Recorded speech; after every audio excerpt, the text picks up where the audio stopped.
আমার বাবা, আমার দাদা একজন মুক্তিযোদ্ধা। কলিজার টুকরা আমার চাচা হারুন কাকা।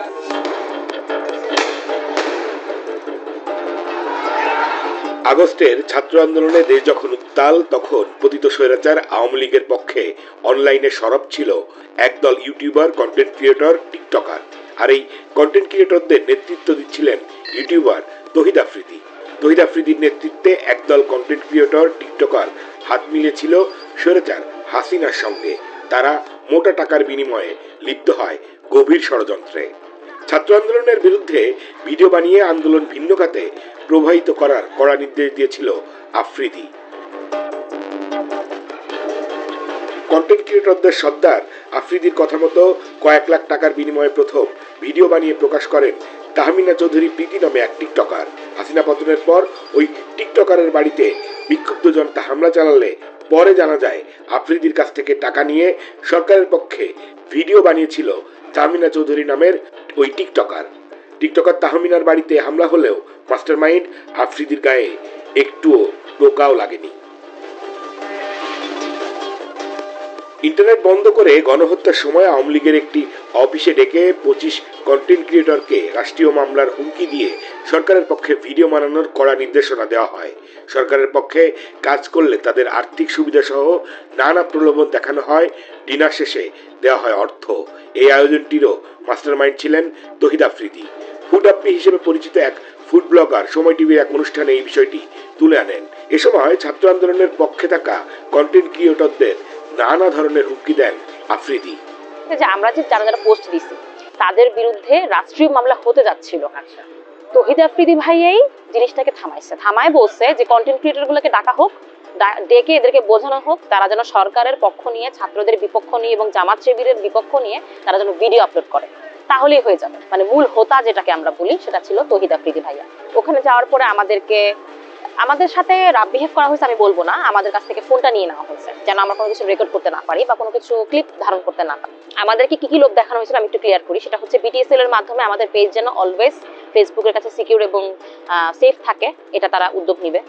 সেকেন্ড হচ্ছে রেমুনারেশন যা চাবো তাই দিবে, টাকা যাই চাই তাই দিবে। এবং সেই সাথে আমাদের বাসায় যেন কোনো ধরনের কোনো অ্যাটাক করা না হয়, কোনো ধরনের কোনো প্রবলেম না হয়, সেজন্য তারা যত ধরনের সিকিউরিটি দেওয়ার সেটা দিবে। এই ধরনের লোকগুলো হচ্ছে আমাদেরকে দেখানো হয়েছিল এবং পাশাপাশি ভয় এটাও দেখানো হয়েছিল যে যদি আমরা ভিডিও না বানাই সেক্ষেত্রে কি হবে কেউ জানে। তো ওই জায়গা থেকে বাসায় আমি আসার পর আমি সত্যি কথা বলতে অনেক বেশি আতঙ্কিত ছিলাম। অন্যান্য যে কন্টেন্ট ক্রিয়েটররা ছিল তারা হচ্ছে সেখানে ডিনার করছে, অনেকে চলে আসছে। ডিনার করার পরে প্রত্যেকের হাতে আর কি এক একটা করে খাম দেওয়া হয়েছিল। ওই খামের ভেতরে টাকা ছিল, সেটা আমি জানতাম না, সেটা আমি গতকালকে মাত্র জানছি। কত টাকা ছিল সেটা জানতে পেরেছি? আমার জন্য বরাদ্দ ছিল 20,000 টাকা।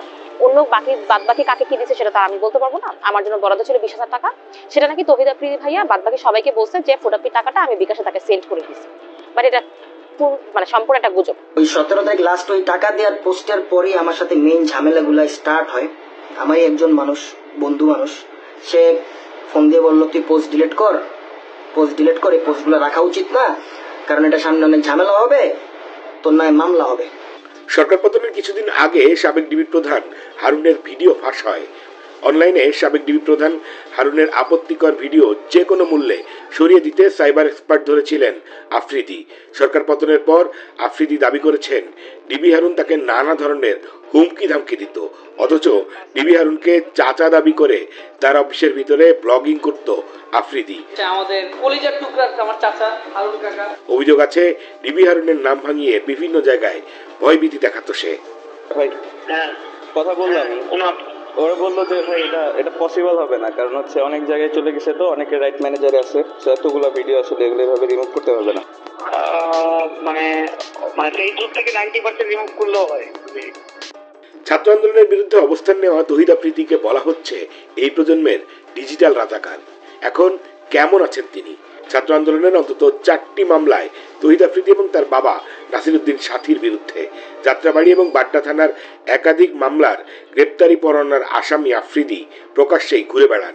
স্বৈরাচার পতনের 8 মাস হলেও আফ্রিদিকে গ্রেপ্তার করা হয়নি।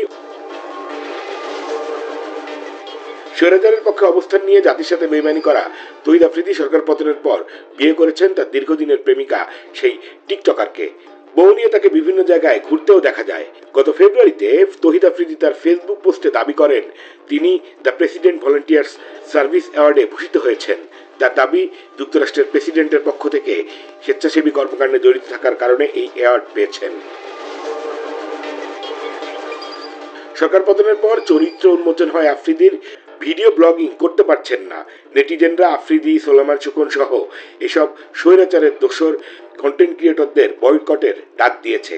পাবলিক সিম্পেথি পেতে এই কথিত অ্যাওয়ার্ড প্রাপ্তির ভাওতাবাজি নাটক সাজিয়েছেন Afridi. The president volunteer service award এর অফিসিয়াল ওয়েবসাইটে গিয়ে দেখা যায় কয়েকটি ক্রাইটেরিয়া পূরণ করে মাত্র $12.25 বা বাংলাদেশি টাকায় প্রায় 1500 টাকায় এই সার্টিফিকেট এবং মেডেল যে কেউ কিনতে পারে। তহিদ আফ্রিদি 1500 টাকায় ভলান্টিয়ার অ্যাওয়ার্ড কিনে সেটা দিয়ে আবার বিভিন্ন মিডিয়ায় নিউজ করিয়েছে। জনগণের সিম্পেথি পেতে এর আগেও আফ্রিদির নানা ধরনের স্ট্যান্ডবাজি আমরা দেখেছি। তহিদ আফ্রিদির বড় পরিচয় তিনি মাই টিভির কথিত মালিক নাসিরউদ্দিন সাথীর পুত্র এবং টেলিভিশনটির এমডি। বাপের টাকায় বিগড়ে যাওয়া এক অবাধ্য সন্তান।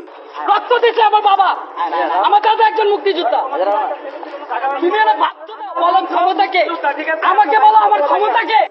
এই টেলিভিশনটি বিলকিস জাহান নামে এক নারীর কাছ থেকে দখল করে নেওয়া হয় জানিয়ে অনুসন্ধানী সংবাদ প্রচার করেছিল করাপশন ইন মিডিয়া। ভাইরাল সেই প্রতিবেদনটি পর সর্বমহলে মাই টিভির চেয়ারম্যান নাসিরউদ্দিন সাথী এবং তহিদ আফ্রিদিকে নিয়ে সমালোচনা শুরু হয়। তবে আওয়ামী লীগের সুবিধাভোগী দালাল নাসিরউদ্দিন সাথী এবং তার পুত্র আফ্রিদির কিছুই হয়নি। উল্টো মাই টিভির প্রকৃত মালিক বিলকিস জাহান এবং এই প্রতিবেদনের প্রতিবেদক সহ কয়েকজনের নামে ডিজিটাল নিরাপত্তা আইনে মামলা দেয় নাসিরউদ্দিন সাথী। ডিবি হারুনের সাথে আফ্রিদির সখ্যতা কাজে লাগিয়ে বিলকিস জাহানকে গ্রেপ্তার করিয়ে জেলে ঢুকিয়ে দিয়েছিল নাসিরউদ্দিন সাথী এবং তহিদ আফ্রিদি। ছাত্র আন্দোলনের সময় সরকারের পক্ষে কাজ করেছিল মাই টিভি। স্বৈরাচার পালিয়ে যাওয়ার পর ছাত্র আন্দোলনের বিরুদ্ধে অবস্থান নেওয়া মাই টিভিতে ভাঙচুর চালায় বিক্ষুব্ধ জনগণ। দখল, জালিয়াতি, সন্ত্রাসী কর্মকাণ্ড, হত্যাসহ অসংখ্য অভিযোগে অভিযুক্ত মাই টিভির চেয়ারম্যান নাসিরউদ্দিন সাথীকে বর্তমানে জাতীয়তাবাদী দলের কিছু নেতা শেল্টার দিচ্ছে। সরকার পতনের পর সারা দেশে ডেভিল হান্টের নামে যে তামাশা চলছে সেখানে তহিদ আফ্রিদির মতো ডেভিলরা দিব্যি ঘুরে বেড়াচ্ছে। ছাত্র আন্দোলনের ডিজিটাল রাজাকারি করা তহিদ আফ্রিদির বিরুদ্ধে গ্রেপ্তারি পরোয়ানা থাকলেও কেন গ্রেপ্তার হয় না? তাহলে ডেভিল হান্টের নামে কাদেরকে ধরা হচ্ছে আমরা জানতে চাই।